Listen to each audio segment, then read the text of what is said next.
Saudações, bem-vindo a mais um episódio.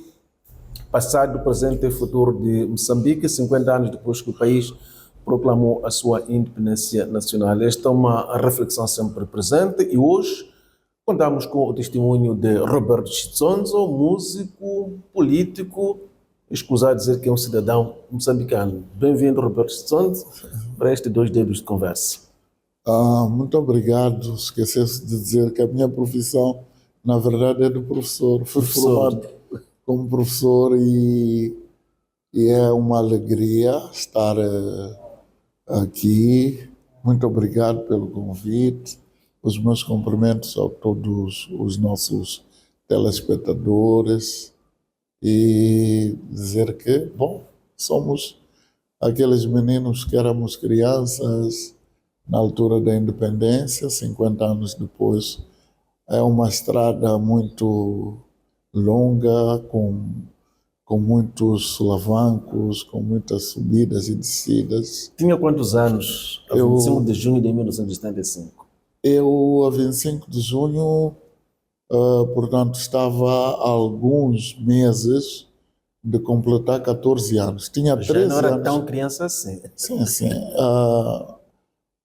Tinha 13 anos, em agosto de 75 ia completar 14 e estava em João Belo, ainda era João Belo. Hoje Xaixai. Hoje Xaixai. Capital provincial de Gaza. De Gaza, é verdade. O que fazia?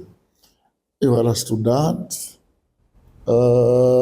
estava na escola preparatória do ensino secundário, Dr. Braga Paixão, e em 74, quando se dá o 25 de abril, o golpe em Portugal. Sim, e nós, estudantes, pertencíamos também àquilo que chamavam Mocidade Portuguesa. A Mocidade Portuguesa caiu por terra. Nós outros que estávamos nos cursos de chefe de quina. Chefe de quina era uma espécie de comandante de 5 pessoas. A quina portuguesa é de 5 castelinhos e caiu a Mocidade Portuguesa, o escotismo, e começaram as manifestações culturais por essas alturas, a greve da Mocita, muitas marchas, muitos dísticos lá na minha terra e alguns de nós andávamos por ali, né? A cantar, a dançar xingomana, xigubo. A celebrar o golpe em Portugal. Aí. Não era o golpe, já era a movimentação, o golpe da-se a 25 de abril, portanto... De 74. De 74. Em setembro, dia 7, são os acordos de Lusaka. São os acordos de Lusaka, mas já havia uma movimentação, começamos a ouvir falar de Frelimo, começamos a ouvir falar, porque quando nós crescemos, quando víamos nossos irmãos, vizinhos mais velhos, que iam à tropa, alguns voltavam na urna e outros voltavam em vida, mas não era uma conversa muito aberta. E então, por essas alturas, começamos a ouvir falar da Frelimo, começamos a ouvir falar de liberdade, começamos a ouvir falar de muitas coisas que não eram do domínio das pessoas da minha idade, né? Essas conversas não passavam por nós. Era só brincadeira, jogar bola ali, partir o braço acolá, entre outras coisas. Com o 25 de abril em Portugal, começaram a sentir, mesmo com a idade que levava nessa altura, começaram a sentir que já havia alguma abertura que permitia, portanto, alargar um pouco mais este tipo de conversa, que se falava da luta armada de libertação nacional, falava-se da Frente de Libertação Nacional, a Frelimo. Começamos a ouvir mesmo. A PIDE já não apertava tanto. Eu nem sei se cheguei nessa altura a saber algumas coisas Da PIDE. da DGS, né? Da PID. Não lembro-me que tinha um tio, que esse tio foi parar a São Tomé, e vinha saber mais tarde que era por razões políticas, não é? Que ele era um preso político e foi para São Tomé, para São Tomé. Foi deportado para São Tomé. Foi deportado para São Tomé. Mas não eram conversas comuns. Foi para São Tomé. Tínhamos outros tios também que trabalhavam nas minas da África do Sul, e esses frequentemente voltavam para casa e sabíamos que estavam a trabalhar nas minas. Meu pai trabalhava numa empresa que se chamava Mine Labor Organization, o ENELA, que tratava de contratação de mineiros, e o pagamento diferido era onde o meu pai trabalhava ali, não é? E sabíamos que outras pessoas iam para a África do Sul, outras pessoas por aí não sabíamos por onde andavam, desapareciam, e não sabíamos muito, não era uma conversa comum para as crianças e para as pessoas da minha idade, mas os mais velhos sabiam o que é que se passava, né? Tínhamos também no nosso país pessoas que vinham da Guiné-Bissau, né? Vinham, sabíamos que o agrimensor, o senhor Cabral, entre outras pessoas, vinham da Guiné, e não tinha muita conversa com as pessoas ali. Havia, na altura também, conheci, havia um senhor muito famoso que era chefe da polícia, o Quaquer. Não cheguei a saber o nome dele, na verdade. Em Xaxai. Sim, que era muito temido ali entre... A semelhança de Chico Feio em Lourenço Marques. Não sei se ele era dos serviços prisionais, mas ele era chefe da polícia. Quaquer. Havia um senhor Salgueiros também, que também era treinador de um dos clubes lá, que sabíamos que era da polícia. Eu tinha um amigo, o Zé Pontes, que o pai dele também era da PSP. Então... Eram moçambicanos ou portugueses? Não, portugueses. E, enfim, era uma situação meio esquisita.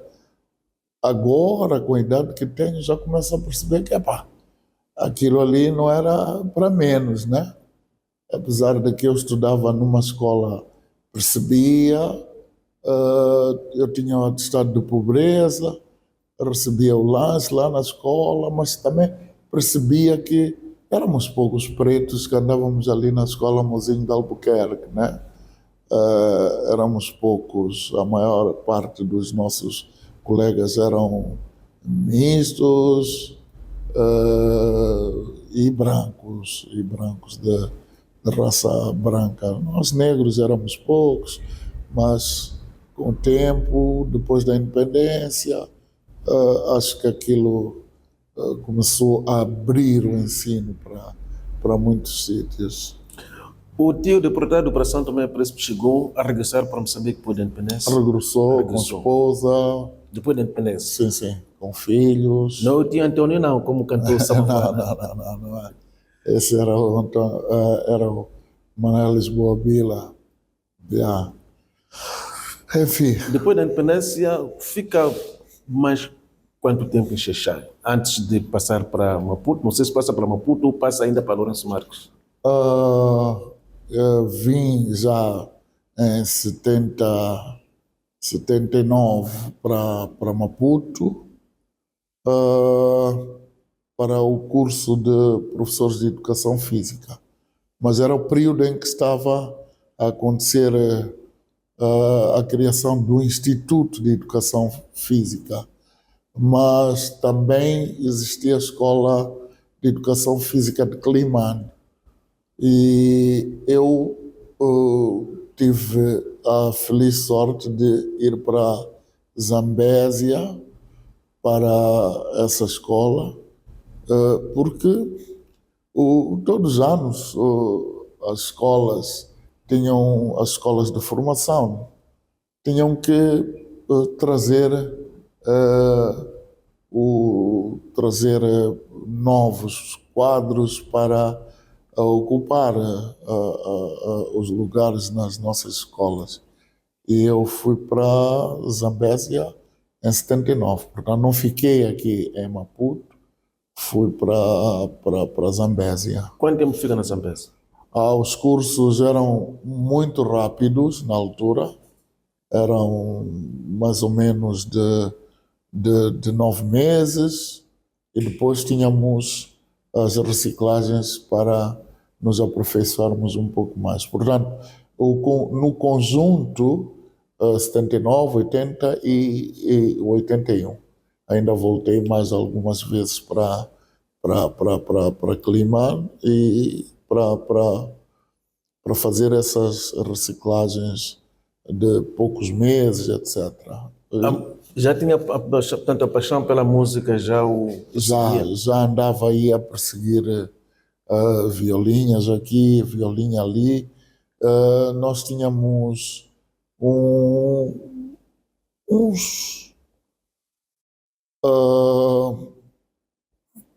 tínhamos na escola, portanto,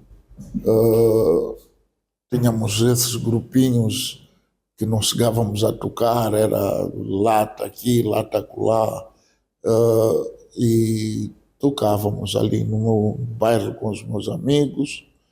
E tinha também um amigo chamado André, não sei onde é que ele está, se a guerra lhe levou, se morreu na guerra, que era empregado doméstico da casa da Dona Sofia, que é uma vizinha, a Dona Sofia, o Senhor Suleiman, e que o André me emprestava a sua viola de lata. Emprestava. O meu irmão Luís também vinha com seus amigos lá para casa e tocavam violas de caixa. E como que os pais reagiam? Para os pais é um dilema, né? É um dilema porque a profissão de músico era uma profissão, digamos, marginal e associada à vida boêmia, aos vícios, enfim, às drogas, entre outras coisas. Então, meu pai não era muito amigo desta coisa de tocar. E o conselho é melhor estudar do que andar aí a tocar violas, porque sei lá. Mas isso ultrapassou-se, né? Ultrapassou-se. Terminam as reciclagens em Climane, na Zambésia, e volta para Maputo. O que é que se segue? Não, eu não voltei propriamente para Maputo, né? Eu fui colocado na escola secundária de Mapinhane. Em Inhambane? Em Inhambane. Então já havia guerra, e no período em que eu estava à espera de ir para Mapinhane, havia um conjunto lá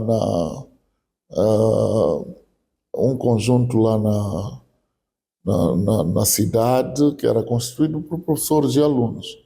Chamavam Conjunto da Educação, etc. Conjunto musical, portanto. Conjunto musical, havia uma aparelhagem da educação, sabe que era educação e cultura há muito tempo. E nesse entretanto eu fui com os colegas para o baile. Lá no baile estavam o meu chefe de serviço, o professor Antônio Munguano, estava o outro chefe de serviço de educação, que era o senhor Malato, né? E eu fui para ali, pedi para tocar com os colegas. Deixa lá tocar uma série com os colegas, cantar, enfim. As músicas eram comuns na altura.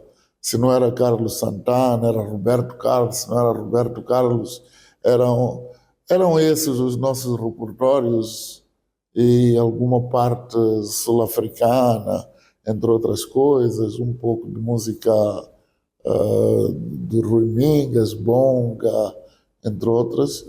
Pedi para ir lá e cantar com os colegas, tocar e cantar. Os chefes estavam ali. Não é este fulano que tem de ir para Mapinhana? É este, sim. Então, isto é de ir fugir lá.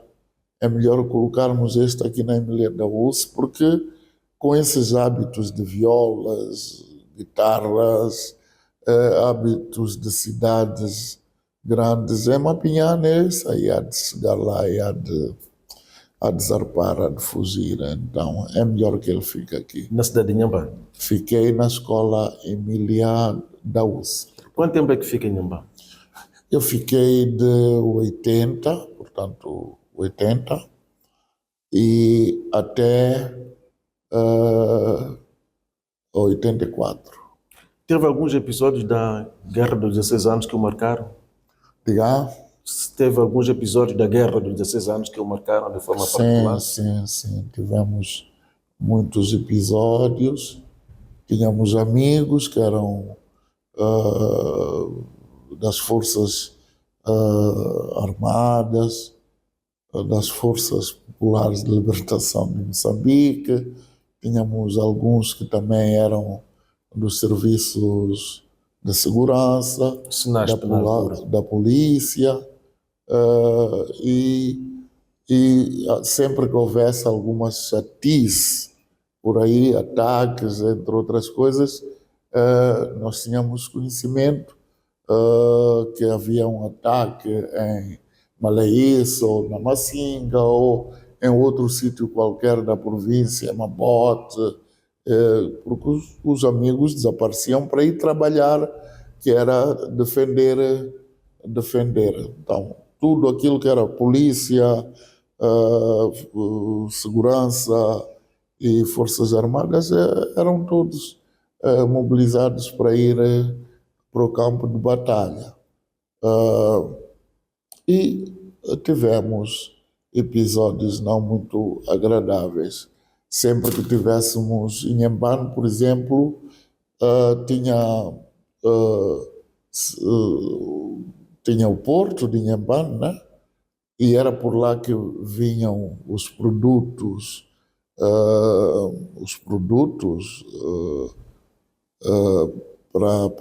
de barco, e sentíamos isto, né? Sentíamos isto, havia falta de alimentação, havia falta de bebidas, havia falta de um pouco de tudo. Pouco de tudo. E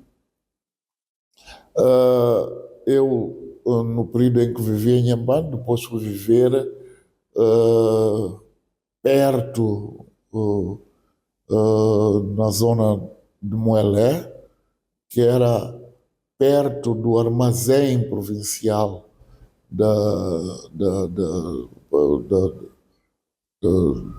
armazém provincial não sei se havia empresas de abastecimento na altura, pelo menos aqui em Maputo. Eu queria ver qual era o nome daquilo, mas havia o armazém provincial, portanto que os produtos eram levados para ali e depois dali eram levados para os distritos, por aí adiante. E algumas vezes sentimos a aproximação de ataques, né? Acordares de manhã e teres balas ou invólucros de bala no quintal. Como era praia, quando houvesse algum ataque, todos saíam para a praia. Há episódios de alguns que, ao invés de se vestirem, né, pegavam no casaco e ia para ali.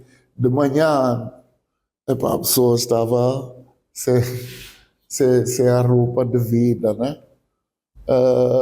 Havia muitas histórias relacionadas com esta coisa da guerra, a falta de transportes para vir.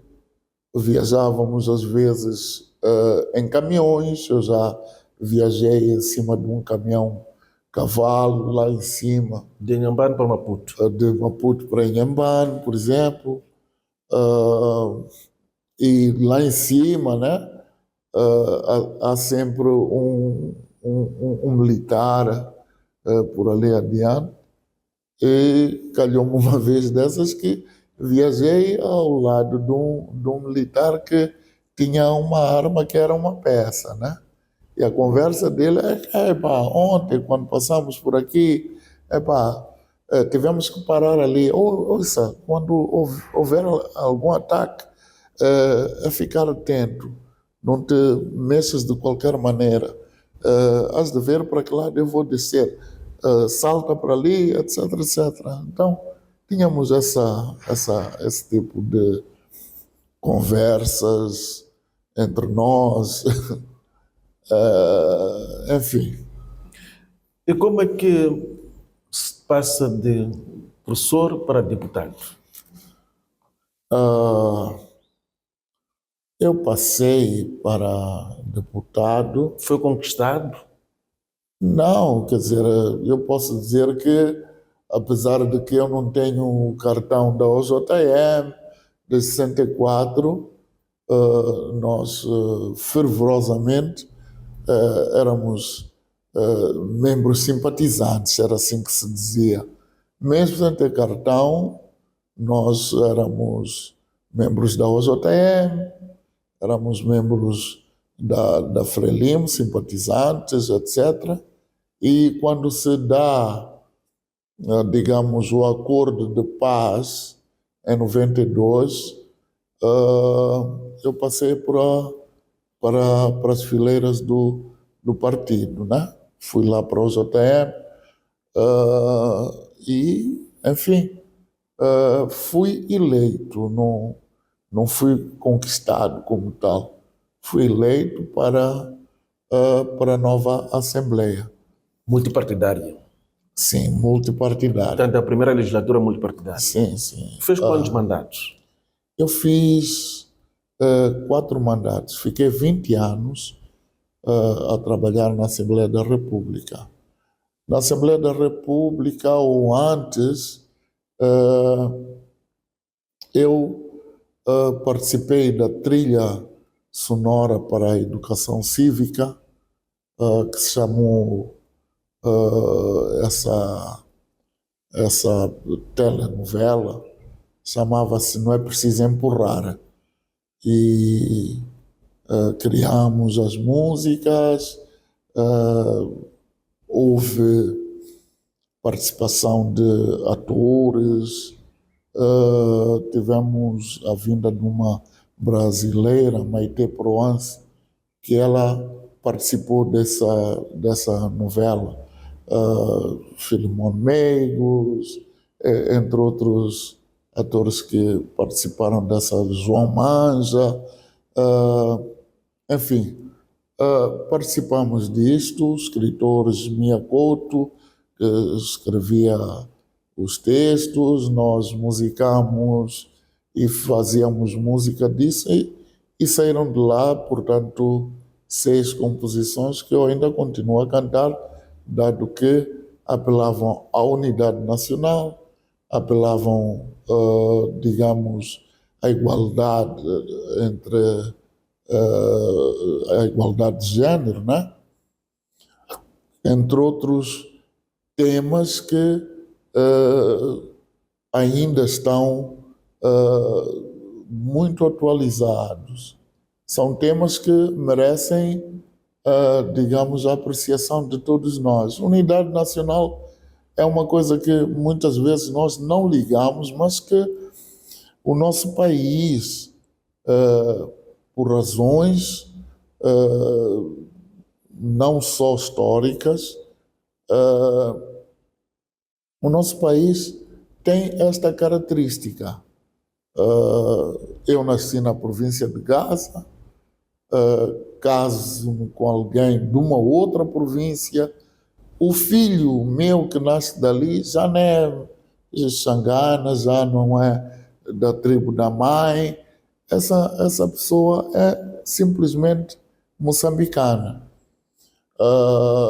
Nós aqui em Moçambique temos um aspecto muito interessante, que muitas vezes não passa pela apreciação das pessoas. Nós temos nas nossas famílias pessoas que são de diferentes credos, muçulmanos, zaions, protestantes, cristãos, católicos, enfim, temos várias religiões na mesma família e convivemos. Quando se dá esta abertura do multipartidarismo, também se dá uma situação em que pessoas da mesma família eram de diferentes partidos. Tivemos situações no parlamento em que tínhamos um irmão que era da Frelimo e a irmã era da RENAM, por exemplo, da União Eleitoral, ou coisas como estas. Então, isto é preciso que a gente cultive, porque no final do dia somos filhos da mesma pátria, somos filhos do mesmo pai ou da mesma mãe, se quisermos designar o nosso país como a mãe de todos nós, né? E essas composições, eu acho que é importante continuarmos a cantar, é importante cantar a igualdade do género, é importante dizer que não é preciso empurrar. Eu sou de um partido, o outro é de um partido. Lá diz a gíria, o meu nariz acaba onde começa o nariz do outro. Portanto, estamos aqui neste mesmo chão, temos o mesmo ar, respiramos, beneficiamos do mesmo sol. Portanto, o ambiente por si só é aquele que determina que estamos no mesmo mundo, estamos a viver na mesma época, estamos a viver no mesmo mundo. Então, todas essas coisas que nós outros vamos cantando são coisas importantes para que as pessoas tenham em conta que não é só aquele que é da oposição que critica. Mesmo os da Frelimo criticam qualquer coisa que esteja mal na nossa sociedade. Agora, aquilo que eu nunca hei de fazer é ser arruaceiro, sou querendo colocar alguma situação errada na nossa sociedade, não posso insultar a ninguém, não posso, devo apontar. Eu recordo uma vez dessas que eu pedi um ponto de ordem, porque um colega da Vidalon queria falar de corrupção e começou na sua dissertação a dizer: são uns autênticos artistas, são uns autênticos. Eu, sendo artista, eu disse: ponto final. Esses têm um nome próprio, se são ladrões, são ladrões. Artista é artista, portanto, é retirar essa parte que é artista para fora. É mais ou menos isto. Eu diria que foram 20 anos, trabalhei na Comissão dos assuntos sociais, do género e ambientais. Fiquei também como relator da Comissão ad hoc para a revisão do hino nacional e também estive a trabalhar em outros projetos para a criação, por exemplo, do gabinete parlamentar para o combate ao HIV-Sida, entre outras coisas que existiam lá no parlamento. Roberto Ciclone, 50 anos depois da independência, qual é a sua visão sobre o projeto da Unidade Nacional? Está ou não ameaçado? Essa construção, se tivermos em conta aquilo que eu me referi antes, não está ameaçado. Hoje já não temos necessariamente que dizer que não fala, meu filho não pode se casar com uma manhambana, ou minha filha não pode se casar com alguém do norte. Portanto, não está totalmente ameaçado, mas nós temos que trabalhar no sentido de regar sempre esta nossa árvore que se chama Unidade Nacional. Temos que estar sempre abertos a dizer assim: o país é de todos nós, o país é este e todos nós devemos ter estas mesmas oportunidades. Portanto, ele não está ameaçado. Mas se nós quisermos ameaçar esta nossa unidade nacional, vamos meter coisas que não têm nada a ver com isto, nepotismo, etc., regionalismo, coisas que concorrem para afetar esta unidade nacional. Mas ela, a unidade nacional, está lá. Quais são os grandes marcos que Roberto Chitsonzo registra nestes 50 anos da construção de Moçambique independente? Os grandes marcos que eu registrei é a forma como os moçambicanos ultrapassam os seus problemas. Devo dizer que os moçambicanos fazem tudo uma piada, né? Pode até ser um assunto sério.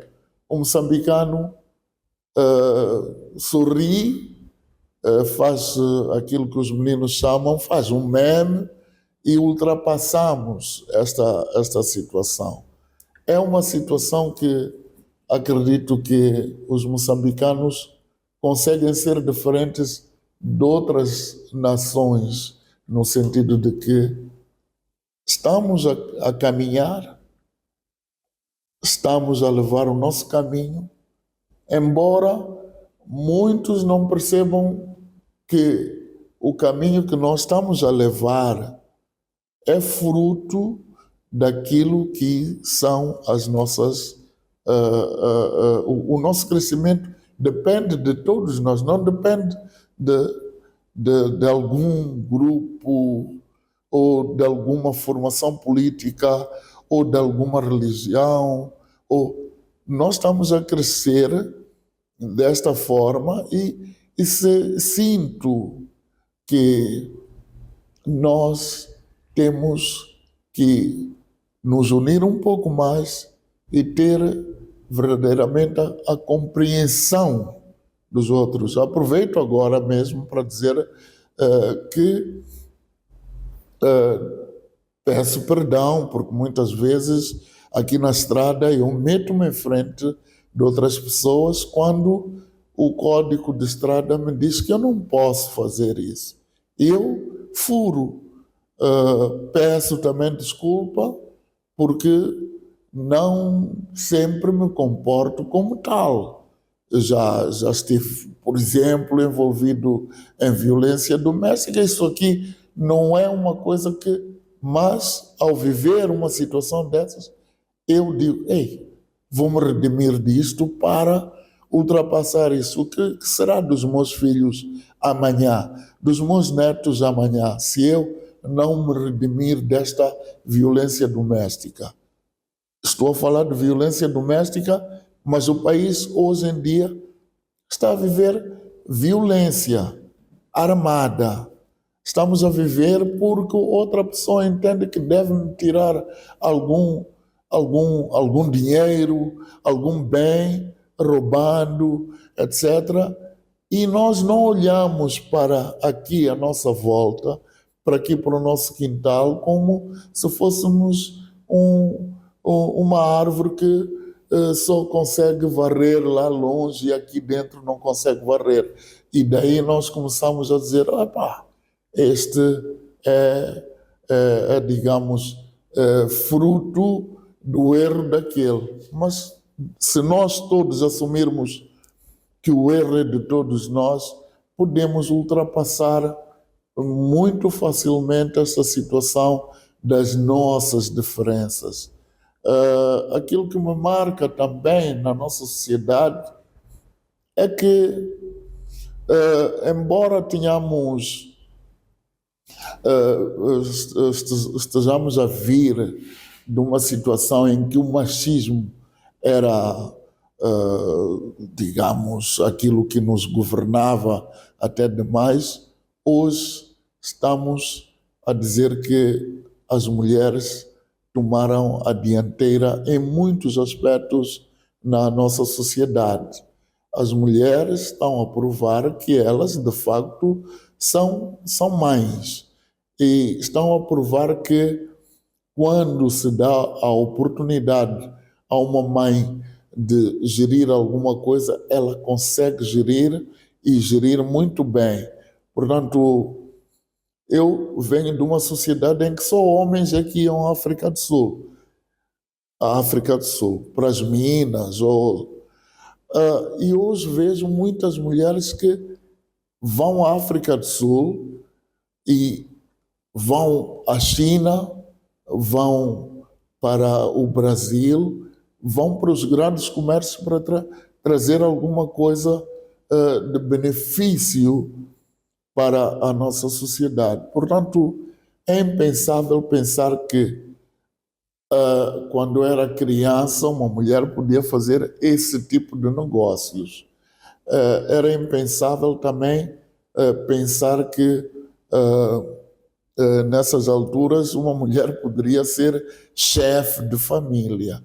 E hoje temos muitas senhoras que são chefes de família, educam seus filhos e estes chegam ao nível de escolaridade invejável.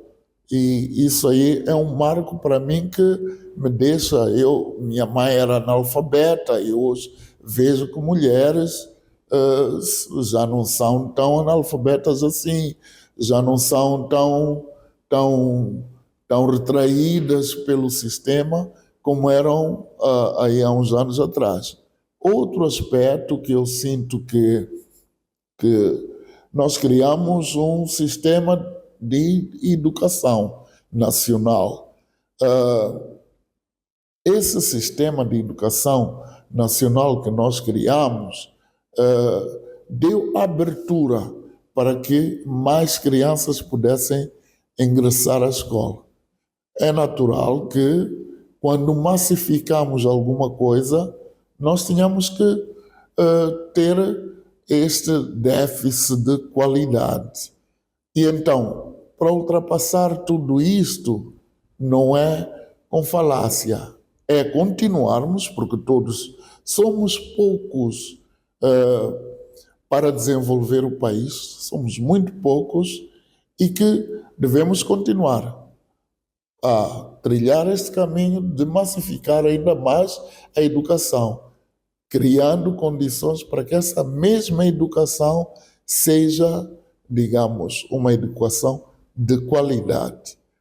O que eu quero dizer com isto é que não podemos pensar que vamos criar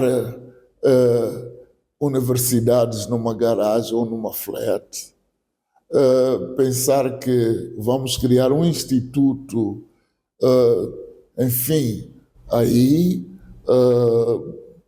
não podemos pensar desta maneira. Devemos arranjar, sim, uma qualidade exemplos de escolas aqui que têm formadores nacionais e que têm uma qualidade que não entra telefone na escola, os alunos podem estar aí, que não é um problema de pagamento de propina, é um pagamento de inteligência. O aluno deve, por mérito, pertencer àquela escola. E nós, pais, não devemos nunca ir discutir com um professor que deu uma má nota ao nosso filho. Nós não devemos fazer isso, porque estamos a criar problemas para este sistema que nós criamos, que se quer de boa qualidade. Então, é o mérito que deve levar as nossas crianças para a escola. O que é que não devia ter acontecido nestes 50 anos de independência nacional?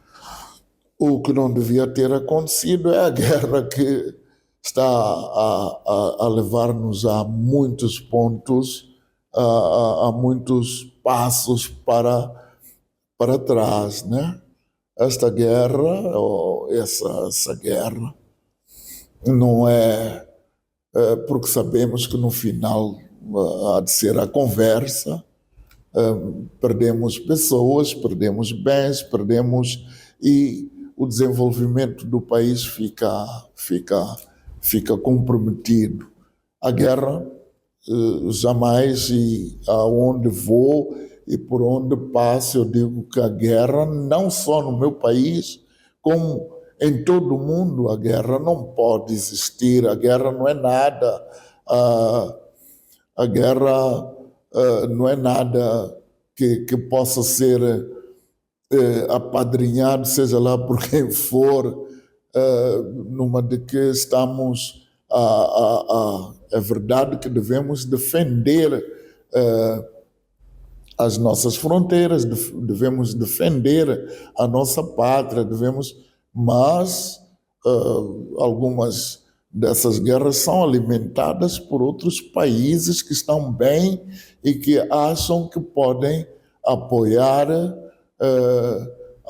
em algum sentido, alguma fração ou algum grupo para isso. A guerra não serve para nada, é aquilo que nunca deveria ter existido ao longo desses 50 anos, e pessoalmente perdi amigos, perdi familiares, perdi oportunidades, e a guerra não serve para nada. 50 anos depois que Moçambique proclamou a sua independência nacional, quais são as ameaças que identifica para o futuro do país existindo? As ameaças são estas coisas nós temos muita terra, por exemplo, né? Temos muita terra que ainda não está habitada, e andamos a lutar aqui por causa de alguns metros quadrados de terra.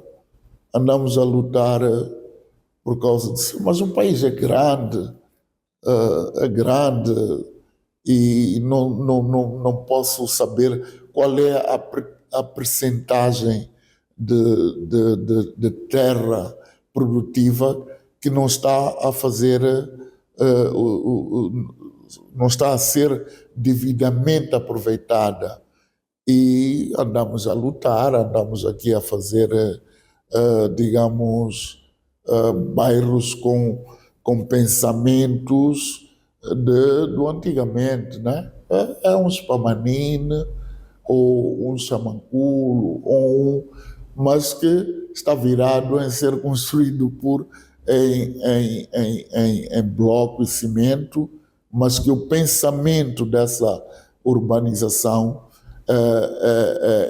digamos, uma coisa que não está a ser bem aproveitada. Temos este problema da terra. A nossa urbanização não pode ser pensada simplesmente em pôr, digamos, bairros de 20, 20 metros por 40 para pessoas que já tiveram criação de gado, caprino, entre outras coisas, e pensarmos que esta pessoa está a viver um desenvolvimento. Essa pessoa, o que quer é ser ensinada a viver dentro de um espaço que é aceitável. Nós somos produtores de muitas coisas que o mundo não tem. Caju, o mundo aqui perto, África do Sul, não tem terreno, nem tem terra para castanha de caju. Nós temos um mar que nunca mais acaba. Temos florestas, temos uma série de coisas. Temos a possibilidade de ser um país de turismo, mas lá vem de novo o problema guerra, não é? Como é que os turistas vão vir ao nosso país enquanto existem disparos de armas e etc. A formação dos nossos quadros das forças policiais, das forças armadas, entre outras coisas, não pode ser no sentido de que o meu filho não quer estudar, é melhor ele ir para as forças armadas ou ir para a polícia, para ele correr um pouco. Não pode ser nesse sentido. Tem de ser por mérito. Tudo o que nós fazemos tem de ser por mérito. Eu, infelizmente, não estudei música, mas havia de gostar de ter estudado música, né? Mas não fui encaminhado para estudar música. O que significa que nós temos que também olhar para aquilo que é, digamos, as tendências que cada criança tem para seguir um ramo da atividade. Nós estamos aqui, temos muita madeira, mas nas nossas casas temos madeira prensada vinda de outros países. É um paradoxo. Roberto Stonzo teve uma relação particular com o presidente Samora Machel por via do vosso Goroano. Em duas palavras, que memória guarda do presidente Samora Machel? Saudade. Dos bons rapazes. Saudade. Samora Machel, enquanto viveu, sempre acarinhou de forma muito particular os goroanos. Temos saudades do presidente Samora. Eu particularmente compus alguma coisa um mês depois do presidente ter perecido em Buzine. Lá participamos de um concerto que se chamou Samora Vive em Cada Um de Nós, e nós cantamos. A nossa pergunta prevalece sempre: quem matou o nosso presidente? Porque o nosso presidente, ele não só se preocupou com o povo de Moçambique, como também preocupou-se com os outros nossos vizinhos. Nossos vizinhos que tinham, por exemplo, na altura, tinham o presidente Mandela preso na Ilha de Robben, tinha a Namíbia, que estava ainda a ser disputada, tínhamos a guerra em Angola, tínhamos o Zimbábue, que não era independente, era a Rodésia. Enfim, o presidente Samora preocupou-se pela estabilidade da então SADCC, que hoje é SADC. E também fomos chamados a libertar o Uganda da ditadura do Sargento Idi Amin. Yeah. Então, nós, moçambicanos, preocupamos-nos com os outros. Então, a saudade que vem hoje é mas mesmo, é verdade, nós construímos a África do Sul, os nossos avós e bisavós foram lá para as minas do Rand, voltaram tuberculosos e prontos, pobres. Aquilo é esforço nosso. Aquele país foi libertado também do apartheid com o esforço do povo moçambicano. Nós, hoje, quer dizer, assistirmos assim esta xenofobia, as pessoas, afinal, o que é que eles pensam? Afinal, aquele povo é ensinado o quê em relação... Continuam, desculpa o termo, mas continuam ignorantes em relação à própria história deles. O que é que se passa aqui? Se não for a tendência de outras pessoas quererem a instabilidade entre os moçambicanos ou na zona da África Austral. E que eu não posso dizer. Mas aquilo que prevalece, na verdade, é saudade e dizer continuo revoltado pela morte do presidente Samora Machel e não saber quem verdadeiramente matou o presidente Samora Machel.